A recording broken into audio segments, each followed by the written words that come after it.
Awesome. Awesome. I agree. So listen, we're going to get started. So first off, thanks again. We really appreciate you joining. You are here for the first webinar of the year called Teaching with Tinkercad, and this one specifically is themed back to school. My name is Jason Erdreich, and I'm a technology and engineering teacher and assisting the Autodesk team with all of these great webinars through their education program. And I'm joined by Randy as my co-host here.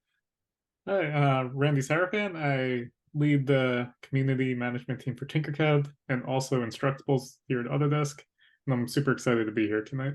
Yeah, and you'll see that there's a lot of faces along the side. We're joined by quite a few Tinkercad members and team members here, and they're going to be helping out throughout the evening in our Q&A sessions. So you'll see their names popping up and their faces here and there. So they're going to help out, just kind of collaborate in everything with all of us throughout the evening here. So as I mentioned, this is our first webinar of the year for a series that's called Teaching with Tinkercad, and we're going to be running these throughout the school year every other Thursday, give or take. Obviously, holidays and different things like that might shake the schedule up a little bit. But tonight is all about back to school with Tinkercad. We know so many of our users are just getting back to school. Some of you have been back to school for quite a few weeks now. So the goal tonight is to really go over a lot of great strategies with Tinkercad, as well as just make sure that you understand what Tinkercad can do to support your students as we kind of work through some different action labs and things. Our next webinar is going to be on October 5th, and that one is titled Level Up Your Designs with Fusion 360, which is another Autodesk program that I might reference a couple times throughout tonight. And you can find out all the information about our webinars on the page that you use to register for this one, as well as the Tinkercad blog, which I'll be directing you to at some point tonight as well. And I just want to pause a second because I do see we had a few more people join. So again, thanks for joining. In case you haven't, let us know what subject you teach and what grade you teach in the chat. And while we're talking about this, we're going to drop a poll in as well. So we're about to pop a poll up, and we'd love to know what your experience is with Tinkercad, whether you've worked with Tinkercad before, if this is the first time you've ever heard of it, if you consider yourself a Tinker Star or a master with Tinkercad. We want to know, and hopefully we can use that to actually allow our conversations to be really relevant to what you're looking to learn. So hopefully that poll just popped up, and we'll give everyone a couple seconds there to just go ahead, let us know your experience with Tinkercad, so we can kind of tie these conversations directly to what you need to hear as we try to get back to school and learn what we can do with it. All right, I've seen a lot of variety. That's awesome. Yeah, it seems like a lot of people are just getting started. That's couple great. Experts. Yeah, we have people sort of at all ranges here. Cool. It seems like most of the results are in, but yeah, it seems like almost half of you are just getting started with Tinkercad, so welcome. Yeah, and they want to learn more. So that's good. You're in the right place. You're in the right place. You want to get started. You want to learn more. You're in exactly the right place. And as I mentioned, this webinar series is going to span every other week. So approximately 2 a month. Again, we have a schedule that's going to vary just a little bit based on schedules and things, but we've posted the next 5 or 6 dates locked in on our webinar page as we go. And I want to talk briefly about how to participate in tonight's webinar. So there are a lot of you here, which is amazing.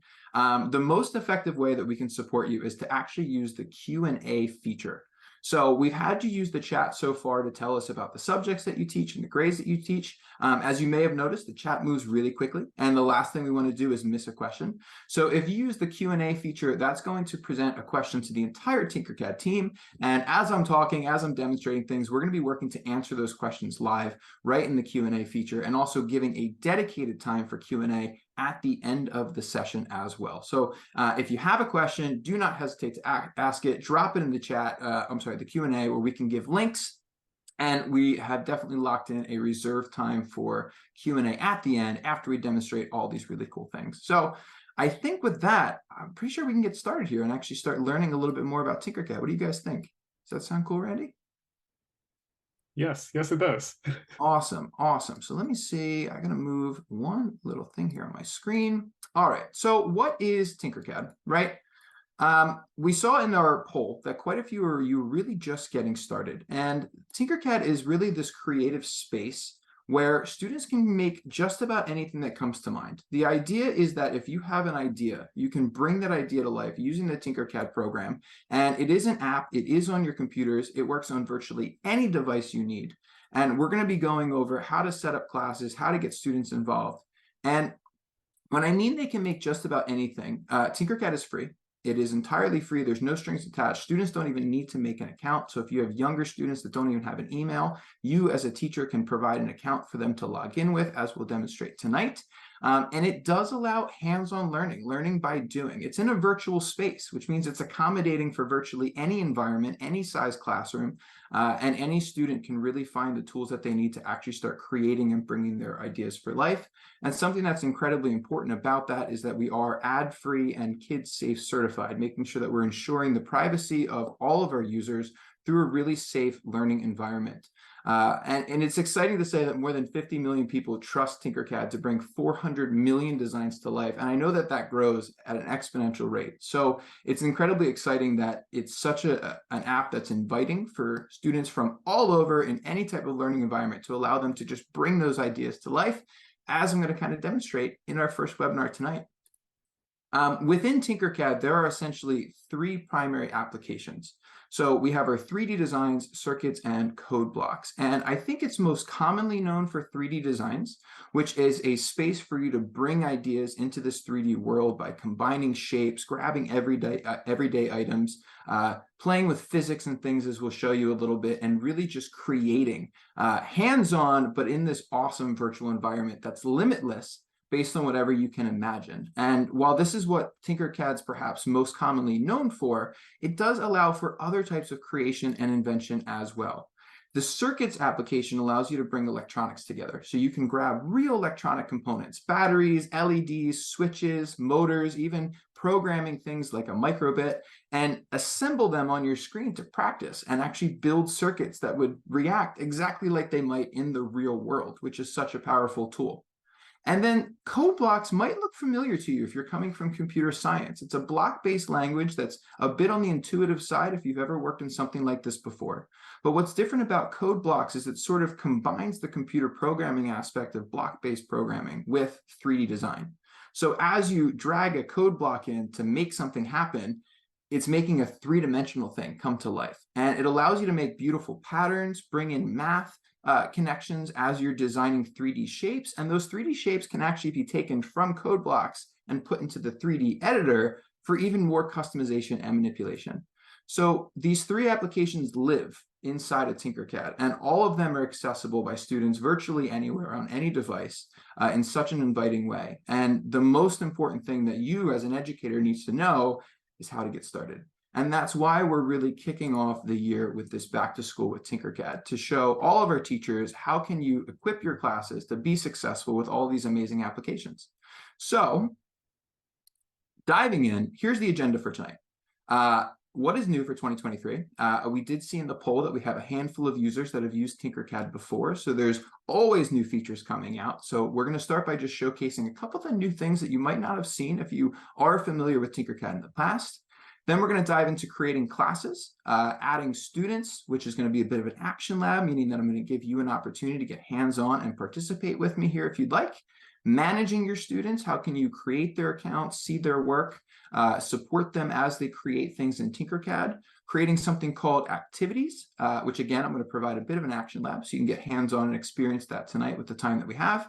And of course, also looking at strategies for supporting your students as they design, providing feedback, all those really important things that we have to do as teachers to make sure that they're finding success and the support that they need. And of course, we'll end with some really great contests, activities, challenges, and looking ahead to future webinars that are to come as well, with a big Q&A session there to wrap up any questions we might have missed throughout this. And I want to pause there for a second and just remind you folks, I know a few people have come in, that you can use the Q&A section throughout this entire webinar as I'm talking to drop any questions in. So if something comes up, if something's not really clear, I have a whole panel of Tinkercad experts with me here that are happy to assist and answer those questions as I'm chatting here. So please use that Q&A section as needed so we can assist you.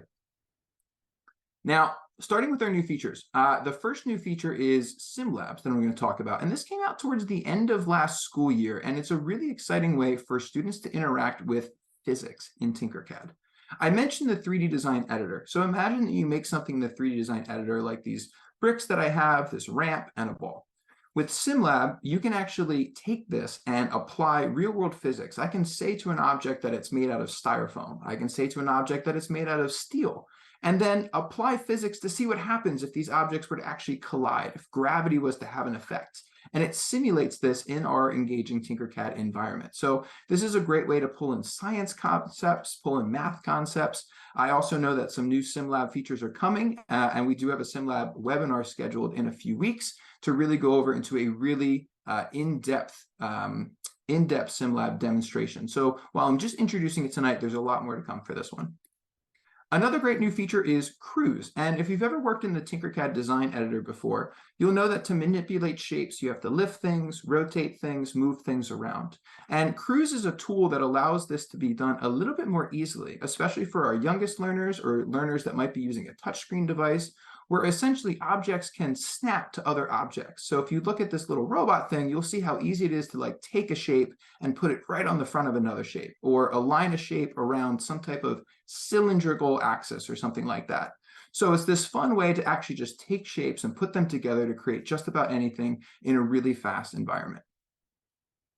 And another update is actually kind of a series of updates that I've sort of just grouped into workspace settings. So some changes have been made to adjusting your colors, so you can change the colors of objects, changing the background color, manipulating shapes and shadows. And this is one of my favorite features because, as you can see, it allows you to create these really beautiful three-dimensional spaces. Just different types of dioramas or worlds or just incredible things that students can just dive into and kind of live in this own imaginative world that they can create. And it's so much more than just shapes. You can combine these shapes and really create just about anything, like this little Starry Night thing there. So I know that I kind of went through these in a little quickly, but as we dive deeper into the other content, you'll see me using the Cruise feature. You'll see the buttons for these types of things. And again, in the webinars to come, while tonight we're talking about how to get started and back to school, we're going to be diving deeper into all these features, specifically based on the themes of the webinars there. So I do see some great questions. And again, I'm going to be demonstrating some of these things there as we work. And if you haven't already, if you have a question, please feel free to drop that into the Q&A. And our Tinkercad team's working really hard to make sure that we answer those pretty quickly there. So we're going to go through and we're going to create our class. Okay.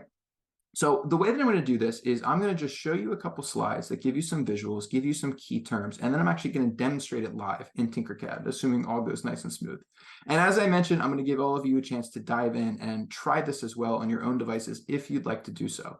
And I don't think I've mentioned this yet. To all of our folks that are here, this webinar will be published as a video, so you can review it. And we're going to be sharing the slideshow with our teachers. So I saw some folks asking about definitions. So we're going to share the slideshows to our folks that have attended here live. And I'll talk more about that at the end of the webinar too. So if you're taking notes, that's cool. But we're going to provide these resources to you as well. So creating a class. What is a class? Essentially, it's exactly what it sounds. It's an opportunity for you to kind of group your students together so you can manage students into a group. You can view work by a class. So let's say, for example, you teach multiple sections of your STEM class in 6th grade. You can have a class in Tinkercad per section, so you can view all those students together. You might teach multiple grades and have a class per grade. You might actually want to separate students within your class to have differentiated groups and be able to group them in Tinkercad accordingly to give them each their own personalized activities. So there's a lot of purposes to do this. And in Tinkercad, it's incredibly easy to push the classes button and create a new class, and you can enter a description and things like that. And I will be demonstrating this in just a moment. And it's also incredibly easy to edit the classes. So if you wanted to change the name later, if you want to add students, add activities, adjust that, it's infinitely customizable. You can also delete classes, of course, at the end of a marking period, a semester, a year. You can archive classes as well. So Tinkercad provides a lot of tools for you to actually group your students together and organize them and support them based on these types of classes here. So what I mean, before I show you is also adding your students. So I saw a couple questions about, do students need accounts? Can they work with Chromebooks? And yes, Tinkercad works with virtually any device you need to work with. And students can join your class in a couple different ways. Each class will have a code, as you can try in just a moment. So if they have an existing account, they can actually log in with the class code. Teachers can also make seats for students, meaning that if it's a student that doesn't have an email, they don't have any type of account, you can make an account for them and they can log in using a nickname you provide. And that might be a little confusing. So I'm going to switch my screen here real quick and demonstrate that. right, so I hopefully you can now see my teacher account, right? Can I get a thumbs up for my Autodesk folks? Are we looking at Jason Teacher there? Awesome, cool, thank you. So this is my teacher, and you can see I already have a class called Demo Classroom, and I'll use this to kind of show how do we review student work. But I want to show you, if you're logged into Tinkercad, I can simply click this, create new class, and I'm going to call this Webinar 1. And I can select a grade.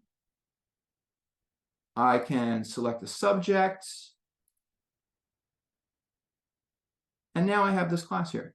Now, if I want to change any of my settings, I can click on my little menu and I can adjust the properties to change these settings later. As I mentioned, you can also archive and delete your classes. And to simply view it, I can click on it here. And this is the class code, which I'll drop in the chat in just a moment. But I want to show you that it's very easy to share the code. It's also very easy to add activities, which we'll talk about in a little bit, even invite a co-teacher to help manage your class and also see any notifications. And what I want to emphasize in is this add students function. So if I click add students, this allows me to create a seat. And you'll notice that there are a lot of hyperlinks. So as you're doing this, if you have a question, there's tutorials and guides throughout the Tinkercad website that'll walk you through everything I'm saying now. So if I want to make a seat called, let's say, for example, Student 1, it gives me this nickname, and a student can log in using that nickname I provide and this class code. So what I'd like you to potentially try, if you'd like, you don't have to, you can sit back and enjoy, but if you'd like to, I'm actually going to share this code in the chats, which hopefully goes nice and smooth, and I'll leave it on the screen for a brief moment there as well. And you can try to join this classroom using your account. So if you have a Tinkercad account, you can actually log in and enter the code. And I'll show you how in just a moment, but I'm leaving the code up on the screen for a second there. Or you can make a new account and sign in using that class code. And we'll talk about managing students' accounts and all that here and what that looks like versus student versus teacher account as we go on. And you don't have to, but if you'd like to participate, you can try to join this. What I mean is when you're signed into your Tinkercad account like I am, you can go to this enrolled section and then hit join a class and enter that class code. I'm going to switch my screen though to a student screen. Okay. So if I was a student, I can hit students with class code and enter my class code. And you'll notice I can either log in with an email address. So if you're using one of these providers, students can log in, or I can sign in with that nickname that I created. And now the student is logged in entirely using the account that I was actually able to create and I manage with my own class. So that account is linked to the class, meaning if I delete the class, the account's deleted, if it's created as a seat, not if it's an email or something like that. And of course, I can manage anything I need to do with that account that I can create through it. And I also hope that you saw that it's very easy to type it in like I did, one at a time. But of course, you can upload a document of a lot of names to help that be very easy to manage your students and your nicknames as you want to create your seats. So again, I'm going to go back to the code just for a moment in case anybody needs it. Actually, I'm going to switch back to my slideshow here that provides the visual of how to sign in there. And I do see some questions which we're going to work to answer. So again, thanks to the Autodesk team for answering those questions in the Q&A. So again, hopefully you've joined my class, and what we'll do in a moment is I'm going to put some activities in there as we can talk. I'm going to give everyone just one more moment to ask some questions, sign on in, and participate in our upcoming action lab. But hopefully you saw it's incredibly easy just to go ahead and join the class. And I'm also going to demonstrate how to manage students and view student work and all those things in just a moment.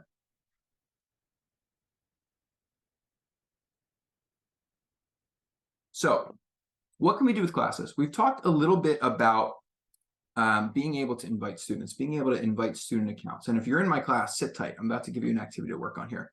The thing I'm going to talk about are called activities.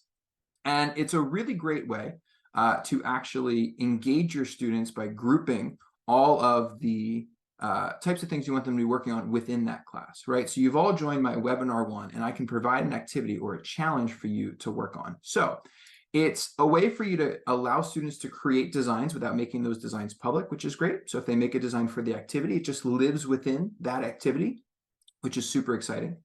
And to make an activity, it's as simple as going to your classes page, clicking activities, and actually creating one. And as I'll demonstrate in just a moment, you can also add designs to the activity. So what I mean by that is if I want to provide some type of template or some type of challenge for students to work on or work with as they're going, I can actually create a design and attach it to an activity.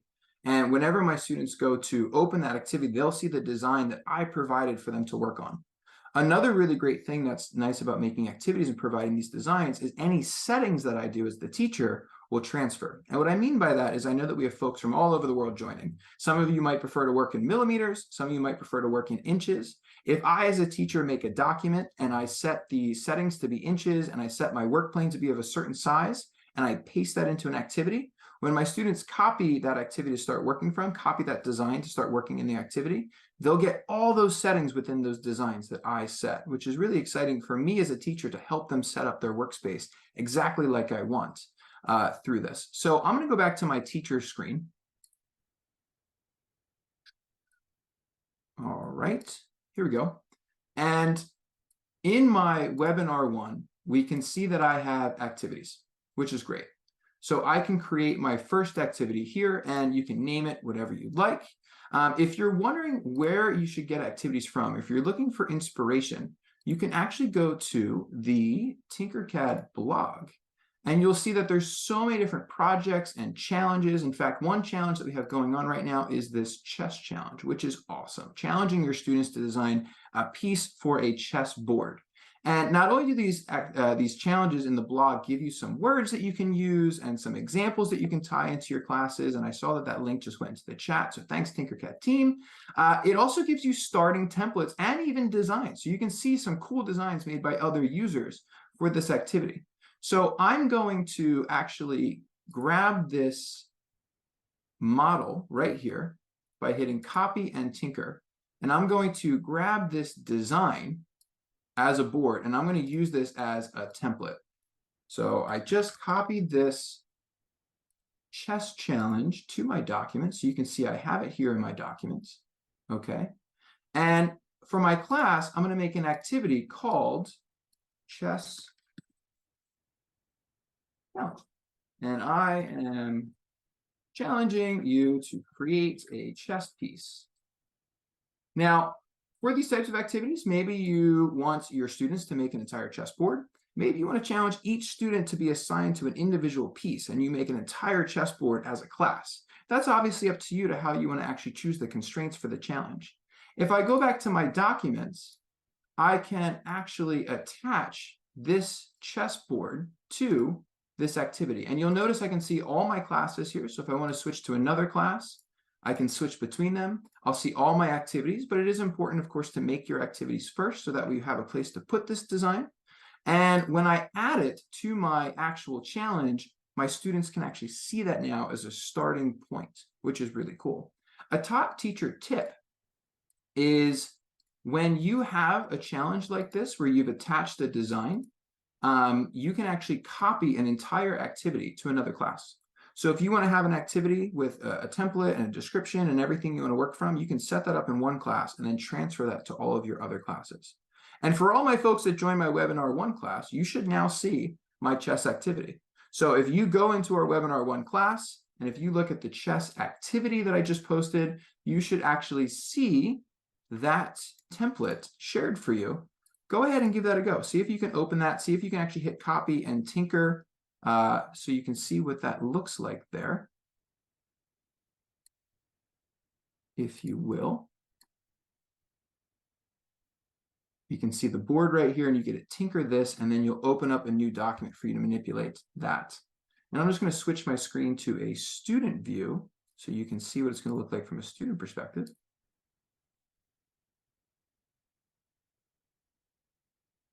Here we go, into my class, chess, and copy and tinker.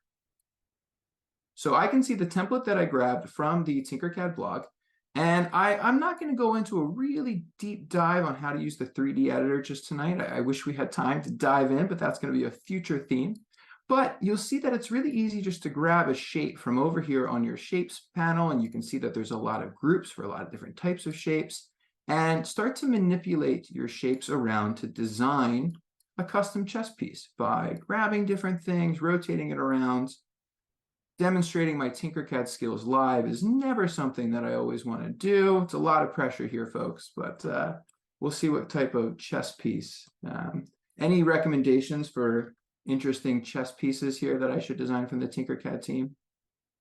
That's a dangerous game for me to ask because I'm going to get some really challenging requests. I don't know if I have the skills to demonstrate live. Yeah, make a penguin. Make a penguin. Yeah, okay. Yeah, we do not have enough time for that. Not have enough time for that. And as I mentioned, it's entirely up to you as the teacher to constrain. Do you want your students to be designing all these pieces? And while I'm using chess as an example, because it's one of our current contests in the Tinkercad blog, obviously possibilities are endless. There's infinite things you can do to actually challenge your students as they're designing these custom pieces. So it's really easy to grab your shapes, manipulate just about anything, look through all these things. I love all the characters and the creatures. Right? Maybe I'll grab some sneakers as a chess piece here, but hopefully you're having fun there, designing your own custom chess piece. And if you're not working with a mouse, it's a top tip, top teacher tip here.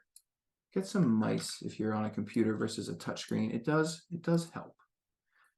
One other thing I love to recommend is come up with a naming scheme with your classes. You'll notice that my document here is called Copy of Template Challenge Chess. And the reason is I call the document as a teacher Template Challenge Chess, right? So for my classes, I always challenge my students or require my students to actually change the name, where I might say student name. I might even say class period, right? So I might say period 3A, although this will be grouped by classes. I'll show you in just a second here. And then I might have them put the name of their part, right? So that way you're not looking at a bunch of documents with exactly the same name or one of the automatically generated names. So that's just a nice tip for you to actually challenge your students to make sure that they name their documents as well as work.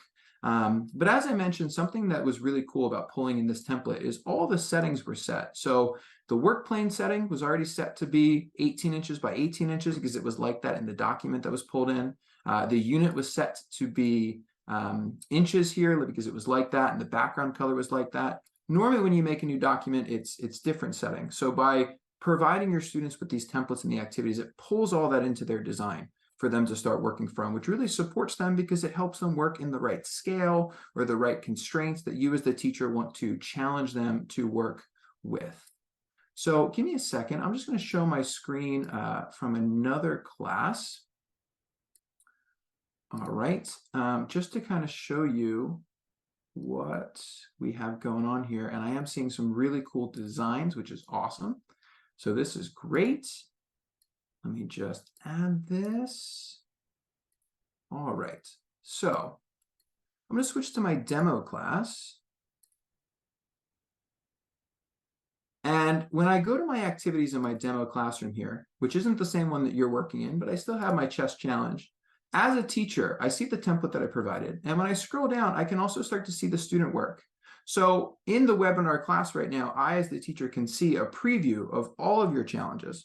I, as the teacher, can also click on any one of these things and actually go into a student's design and even provide different levels of support and feedback for them to work in, as I'm about to demonstrate with you here. So your activities allow you to sort not only challenges that you want students to be working on, but also give you an opportunity for you to sort the submissions, the things, the projects, the assignments, and things like that. And yes, as a reminder, you can share your activities between the classes, which is super cool. So if I wanted to take, let's say, for example, this marker challenge from my demo class and copy it to another class, it's as simple as clicking on this little menu here. And copying it over to another class, which is great. All right, so that's just a quick summary of activities. It allows you to kind of group projects or group things, provide designs to your students, and give them a great starting point for them to work from within your classes. So let's come on back to the slideshow. We have a couple more things that we want to chat about. And it's super important to, of course, not only understand how to actually support your students by making the class, how to support your students by providing these activities and these templates for them to start from, but also viewing their work, providing feedback, supporting them. And we can do that in a few different ways. So as I just kind of showed you real quick, you can view by activity. So if you open up the activity and scroll down, you'll see all the designs that have been submitted to that activity, but not necessarily every single student, right? So if a student hasn't started a design there, it won't pop up. We can also sort directly by students though. So if we navigate to our classes, not an individual activity, you can go through your entire class list and see anything that's been created from any student at any time, whether it's for an activity or not. So if they just created like a personal design that wasn't for an activity and you want to check that out, you can see that if they've joined your class. We can also provide feedback directly in the design, and this is incredibly powerful as a teacher. So you can open up a design from any student and use the notes tool to drop a note right on their design. And when the students log back in and they open that up, they'll see the notes kind of floating in 3D. They can turn them off so they can hide them, so that way they're not in the way as they're designing things. But it's a really powerful tool for you as the teacher to not only review what your students are doing and keep an eye on their designs and make sure that they're submitting things and completing their progress and creating in the way that you want them to create, but also to provide feedback to them as they're going along through every step of the process. So let me switch back to my teacher account here just to give you a live version of that. All right. So I am back in my demo class. And as I mentioned, I can go to any one of these challenges and click on these to see what the students have created for this challenge. But another way to sort is by first going to your student list. And this is going to be the list of every student that you have here in your class. And I want to show you also have some settings, right? So if I select a student, I have some different actions to remove them from a class or delete the student or something like that. So you do get some control and some settings as you're working with your class list. But if I were to click on any of these students, I'll see every design that they've created in Tinkercad. And for this particular student account, there are no circuits or code blocks designs. But I just want to point out that I would see everything. I could see their circuits, I could see their code blocks and things like that. This student in particular has just only ever created these two designs. And if I click on this, I can tinker. And now I'm in their document and I can manipulate things. So if I needed to change scale, if I needed to move something, if I needed to check something, I have full control over the document. But the one piece I wanted to point out is this notes tool. So I can take a note and drop it anywhere on here and remind my students that we have 5 markers if they only have 3 slots, or whatever the challenge might be, or reminding them to group things together, provide some feedback, having them tweak their dimensions. It's just a really powerful tool for you to not only leave notes, but leave notes directly on an issue for you to help point something out. And as I mentioned, the notes can be hidden, right? So that way they don't have to be obstructing, so that way they can be there and shown and hidden there as students are working. But it's just a really powerful tool for students to, teachers to leave feedback right in the document as you are reviewing your student work, which is just, again, what classes and being able to create student accounts. It just empowers you to not only allow your students to use Tinkercad, but for you to really support them along the way as they're using Tinkercad, which of course is our goal. I want to point out that, again, activities aren't necessarily specific to 3D design. I know I've been talking a lot about the 3D design editor tonight, and I've kind of gone over circuits and code blocks briefly because they'll be in future webinars. But if you've noticed, when you create an activity, it actually can be broken down between the different types of Tinkercad designs. So while I've provided the chess challenge and we've been looking at the 3D editor, this works for all Tinkercad features. So you can use classes and activities for whatever type of design you're challenging your students to create in. Now, as we're kind of getting to the last, give or take 20 minutes, we want to make sure, of course, that we leave plenty of time for questions. So we're going to do our open Q&A. But I also want to talk about a couple really exciting things to help support you and your students. So I'm seeing some questions about contests and challenges and activities and all these great things to how can you challenge your students. And again, the Tinkercad blog is an awesome place to check. Not only are there new things on like a weekly basis, you can scroll back months and see past challenges and things like that, past content, and bring that into your class to then work with your students as you're actually challenging them to create something in Tinkercad. But we have a couple other things going on too. So as a summary in back to school, we talked about our new features for 2023. So we have sim labs, we have crews, we have workspace settings, and there's a lot more to come. So keep an eye on those future webinars because we're going to be diving deeper into the specific, into the 3D editor, specific into code blocks. I previewed so many things tonight, but there's so many more things to come over the future webinars. So definitely keep an eye on that. Classes can again be created to help manage your students within the Tinkercad application. So you can use them to group students literally by the classes you have, group them into subcategories, right? So if you have a differentiated group in your class and you want them to have their own special activities that they can work on or different activities and challenges for a set group, that's awesome. If you have a club and you want to make a class to pull your club together, all of those are great strategies. By making a class, you can also create seats, which means that you don't even need students to have an email or something like that. So you can actually create an account for them to be working with, which is an amazing tool for your youngest learners.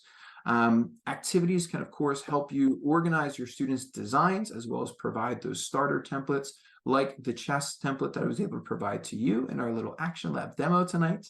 And classrooms also provide such a powerful tool for you to manage and view your student work. And one piece that I want to emphasize on is when a student joins your account as a teacher or joins a class as a teacher, you can then manage their account. So if you join my webinar account, my class tonight, I'm technically managing your account, but we're going to remove this webinar class after this one. So I'm going to delete the class, and I'm also going to make sure that I no longer manage your Tinkercad accounts there. So I'm not going to be your teacher past tonight, but it was a pleasure for the brief time. So don't worry about that. But you as a teacher can, when they join your class, you can support your students, you can manage their accounts as I could for you now, but I'm going to make sure that I turn that off and I remove you from that later tonight. So that way you're back to being your own independent accounts there as you make your own classes.